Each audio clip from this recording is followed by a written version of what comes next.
যখনই ইমানের কোনো দায়িত্ব আসে, ইমানি চেতনার কোনো ডাক যখন আসে, এদেশের মুসলমান বারবার প্রমাণ করেছে আমরা ঘরে বসে থাকার মানুষ নই। ইসলাম এবং মুসলমানের উপর কোনো আঘাত আসবে, আমরা কোনো মোদি চিনি না, কোন ইসরায়েল চিনি না, কিছু চিনি না।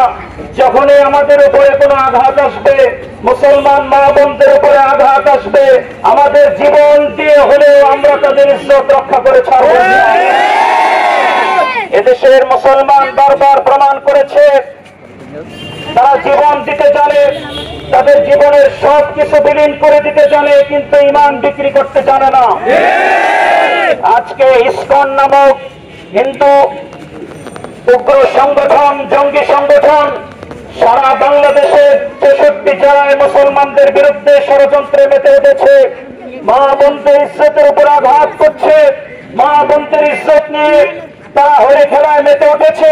অসংখ্য মা বোনদেরকে ধর্ষণ করেছে, বাংলাদেশ থেকে ভারতে পতিতালয়ে তারা এখান থেকে পাঠিয়েছে। সুতরাং এই ইসকনের বিরুদ্ধে আমরা যে জাগ্রত হয়েছি, যতক্ষণ পর্যন্ত ইসকনকে বাংলাদেশে নিষিদ্ধ না করা হবে, এদেশের মুসলমান কিছুতে স্তব্ধ হবে না। অবশ্যই ইসকনকে দেশে নিষিদ্ধ করতেই হবে, করতেই হবে, করতেই হবে।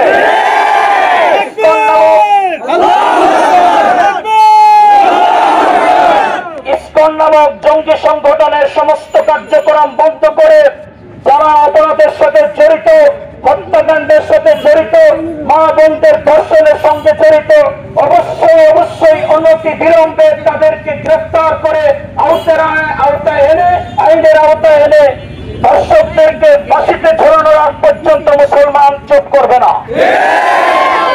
তাদেরকে মৃত্যুদণ্ড কার্যকর করতে হবে। ইসকন নামক সন্ত্রাসী সংগঠনের জায়গা বাংলাদেশে হবে না।